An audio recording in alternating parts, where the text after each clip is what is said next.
right to self-defense.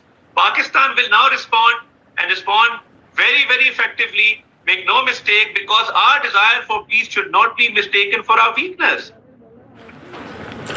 The army says Pakistan has the right to respond. It was mentioned in their national security statement. In fact, let me quote from it. The armed forces of Pakistan have duly been authorized to undertake corresponding actions in this regard. In simpler words, the army has the permission to strike, which is a bit of a joke because this is Pakistan. Here the army gives all permissions. Rawalpindi controls all of Pakistan. This is a military state doppelganging as a democracy. Yet the army needs permission. Is Pakistan cracking a joke or just cracking under pressure? That's something that they should ponder upon. As for India, it is not waiting for Pakistan to figure out their next move. India is already a step ahead. It is engaging with its global partners. The Foreign Secretary has briefed 13 countries. The Foreign Minister has called his counterparts in Germany, Spain, France, and Japan. India's National Security Advisor Ajit Doval has spoken to almost 10 countries, and one name stands out in this list: China. Ajit Doval spoke to Chinese Foreign Minister Wang Yi. His message was quite simple. India does not want to escalate, but if Pakistan does, India is well prepared to retaliate. Now, why did Doval say this to Beijing?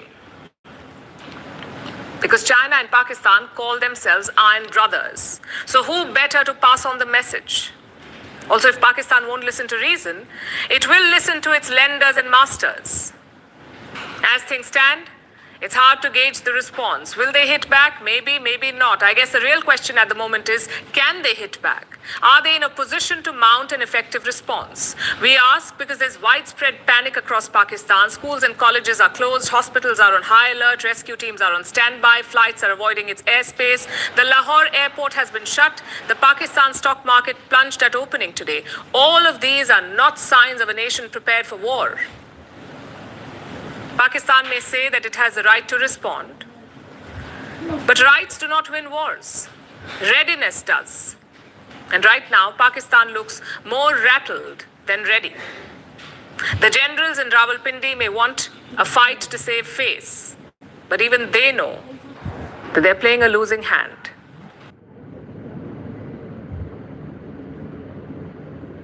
India's Operation Sindoor was against terror camps in Pakistan. Islamabad says it will respond to what? That is the question. Because India does not harbor terrorists. So who is Pakistan planning to attack? If you're thinking the Indian military, you are wrong, I'm afraid. Pakistan is doing what it does best. It is attacking innocent civilians again. They have again violated the ceasefire agreement for the 13th consecutive day today. For 12 days, Pakistan used small arms. Today, they used artillery fire. Poonch and Rajouri have been targeted by the Pakistani army. These are two districts in the Jammu region. The Indian army is retaliating, but the Pakistan army is not striking Indian army positions. They are targeting only residential areas in India. At least 15 innocent Indians have been killed, including children and women. More than 50 have sustained injuries. Several houses have been destroyed. Even a Sikh Gurudwara was struck in Poonch. This is not a provocation. This is a desperate act by the Pakistani military. Their actions are not just reckless, they're inhumane. Jammu and Kashmir's local government is taking precaution. An emergency meeting was held today. Schools and colleges in some areas have been shut down. Civilians have been asked to stay indoors. A round-the-clock control room has been set up in Srinagar. This is to address public concerns and to coordinate emergency responses. If you're watching us from Jammu and Kashmir, do note the numbers on your screen in case you need assistance. Dial these numbers. The question is, why is Pakistan doing all of this? Why is their army shelling civilians in Poonch? First is deflection. India's Operation Sindoor has hit Pakistan where it hurts. Lashkar-e-Toiba and Jaish-e-Mohammed terror hubs were destroyed. These are groups backed by the Pakistani army. They were unable to defend against the Indian strikes. So they're resorting to artillery fire to save face. That's point one, deflection. The second point is desperation. Islamabad knows it cannot match India's firepower, so it falls back to its old playbook. cross-border attacks on civilians to stoke tensions. But let's also talk consequences. Global outrage is missing. The West wants stability in the region. But they turn a blind eye when Pakistan provokes. If India chooses to retaliate, the West is the first to push for truce. But Pakistan's ceasefire violations will not go unanswered. India is more than capable of responding to Pakistan, and that too in kind. Pakistan can choose to violate the ceasefire, but they cannot choose the consequences. For now, the Indian Army is responding with heavy guns. Civilians in Poonch have been asked to limit their movement. Their safety is the top priority. At the same time, India is not taking any chances. Other regions have been on alert too. Nationwide mock drills were conducted today. Civilians were taught about multiple scenarios, like incoming air raids, blackout procedures, urban fire emergencies, and casualty evacuations. The drills were held in 244 districts across India. We have 800 districts in this country. The mock drills were held in 244 in cities like Delhi, Mumbai, Kolkata, Chennai, and Bengaluru. Civilian safety drills were also held at religious sites, particularly in the state of Uttar Pradesh, at the Ram Mandir in Ayodhya, and the Kashi Vishwanath Temple in Varanasi. This is because of the high number of devotees at these temples. So India is preparing for all scenarios. For now, the real threat is on the line of control. Pakistan continues to attack civilians. Like a responsible nation, India is only retaliating, not escalating. The Indian Army is showing professionalism and restraint. But if Pakistan continues on this trajectory, they will learn the true cost of peace delivered by the Indian Armed Forces.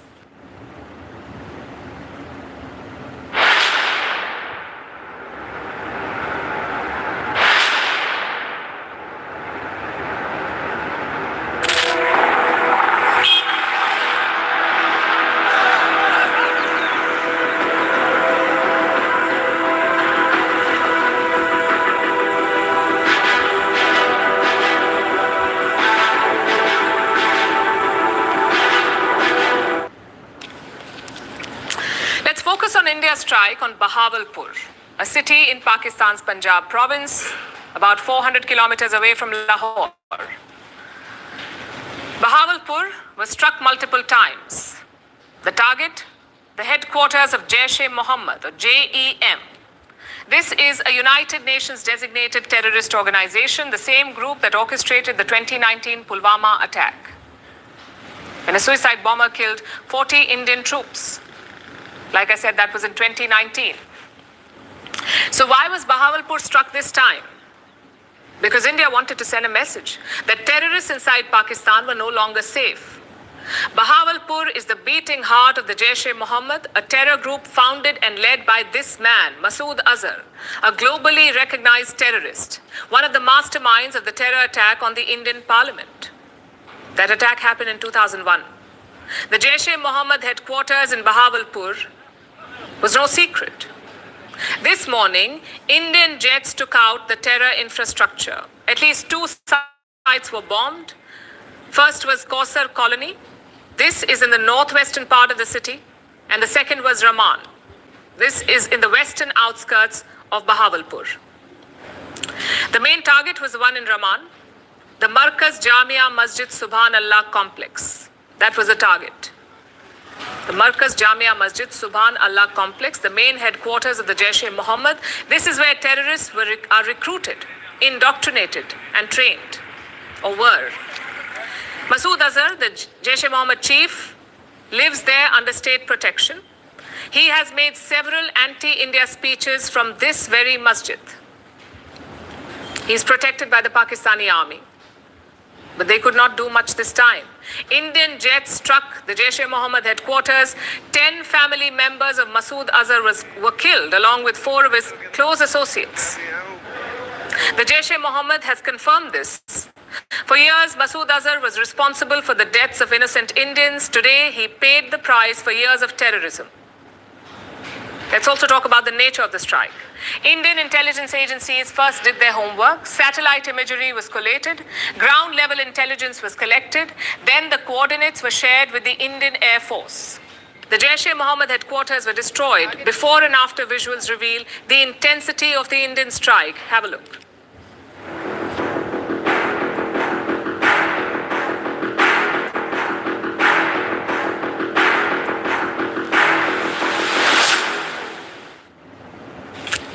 Indian armed forces say the terrorists were targeted successfully. सुभान अल्लाह, भावलपुर ये international boundary से 100 kilometre दूर है। जैश ए मोहम्मद का मुख्यालय था। यहाँ पर रिक्रूटमेंट, ट्रेनिंग व इंडोक्ट्रिनेशन का केंद्र भी था। शीर्ष आतंकी अक्सर यहाँ आते थे। मैं आप सबको बताना चाहती हूँ कि किसी भी सैन्य ठिकाने का निशाना नहीं बनाया गया और अभी तक किसी तरह की नागरिक क्षति की रिपोर्ट नहीं है। Predictably, Islamabad has condemned the strike. They have called it an act of war. They claim that only civilians were injured in the Bahawalpur strike. Pakistan said no militant camps were targeted. I'll repeat that for you. Pakistan said no militant camps were targeted. What does that imply? That there are militant camps on Pakistani soil, but they were not targeted in the strike. Although the world already knows about all of this. Now let me also tell you why a strike on Bahawalpur is historic. This city is not some remote terror outpost. This is the 12th largest city in Pakistan. It is in the heart of Pakistan's Punjab province. It is home to the Jaish-e-Mohammed. It is protected by the Pakistani military. The terror infrastructure had grown in recent years. Satellite images from 2022 to now show the expansion. Look at what they have. Solar energy plants had been installed. New buildings had been constructed. At least 7 multi-storied structures. The compound also had swimming pools and livestock pens. Basically, the terror camp was self-sustained. While Pakistanis struggle for food and water and basic amenities, terrorists get state-of-the-art infrastructure complete with swimming pools. Now, all of it has been reduced to rubble. This is a doctrinal shift in India's fight against terrorism. Because look at 2016, terrorists attacked an army camp in Jammu and Kashmir's Uri. How did New Delhi respond? The Indian army carried out surgical strikes in Pakistan-occupied Kashmir, 2016. In 2019, Pakistan-sponsored terror struck again, this time in Pulwama. We already told you about it. And how did India respond then? By conducting airstrikes in Balakot. Terror launch pads in Pakistan's Khyber Pakhtunkhwa were destroyed. 2019. This time, India has gone after terrorism's jugular vein. The Jaish-e-Mohammed headquarters in Pakistan's Punjab. By striking here, India has sent a warning to Pakistan that your terror havens are no longer safe, wherever they are. This is what India meant when it said that terrorists and their backers would be punished. The Indian response was not just about vengeance. It also exposed Pakistan's double game. Islamabad may keep crying foul, but it still won't shut its terror camps. India does not want war, but it won't tolerate terror either. And that is the biggest takeaway from the strike at Bahawalpur, that India will respond not with words, but with action. Surgical, measured, and justified.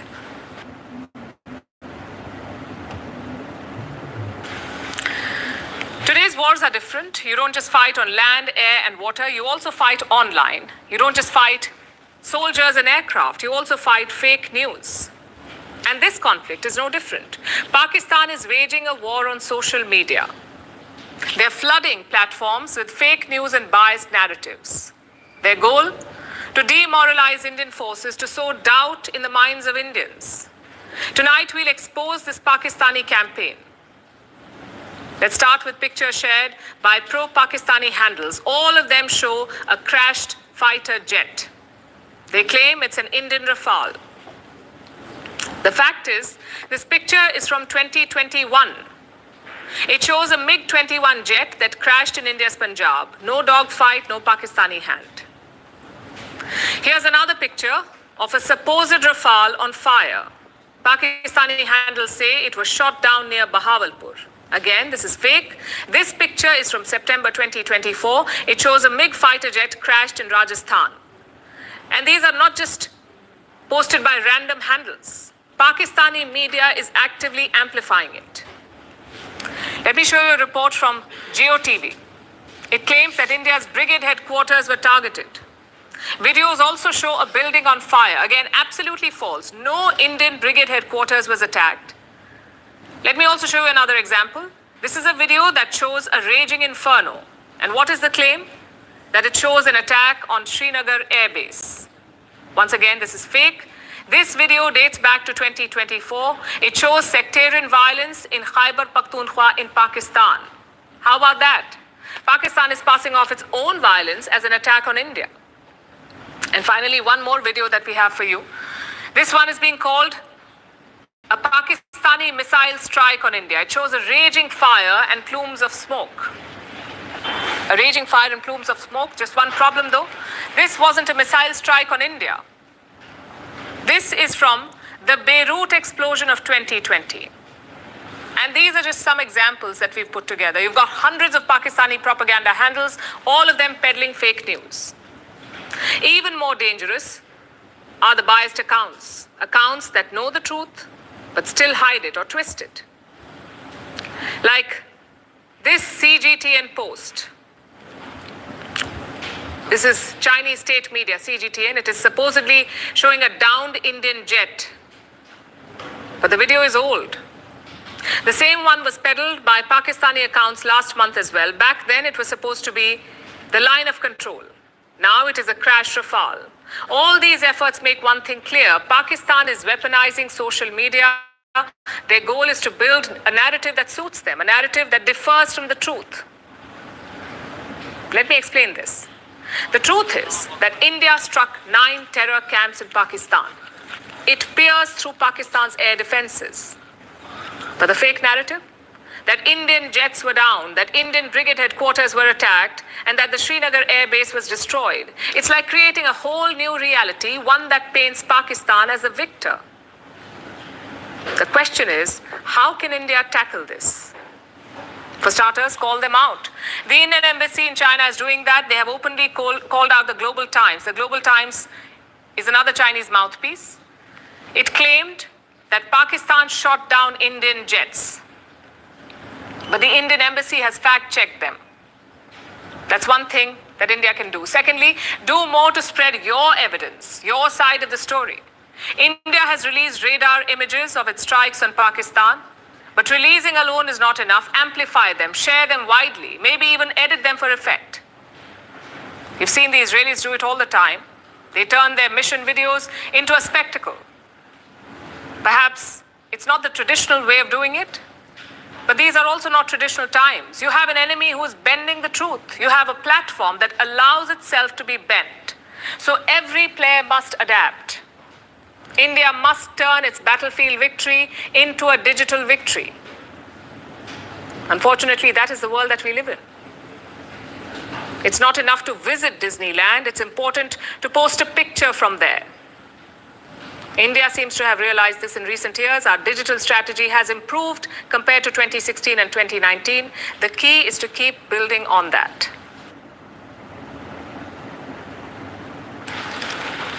Our next story takes you behind the curtains of the stage that is Pakistan. 4 men stand on it. Each plays a very different role. The first is Asim Munir, the general with absolute power. Then there's Shehbaz Sharif, the prime minister who speaks of peace but doesn't hold the reins. Then there's the defense minister, Khwaja Asif, blunt, unpredictable, and always ready to provoke. And finally, the government spin doctor, Ataullah Tarar, carefully crafting the narrative that the army wants the world to hear. Together, these 4 men are steering Pakistan's response at this point, but only one of them is truly in command. Our next report tells you more. General Asim Munir, Pakistan's army chief.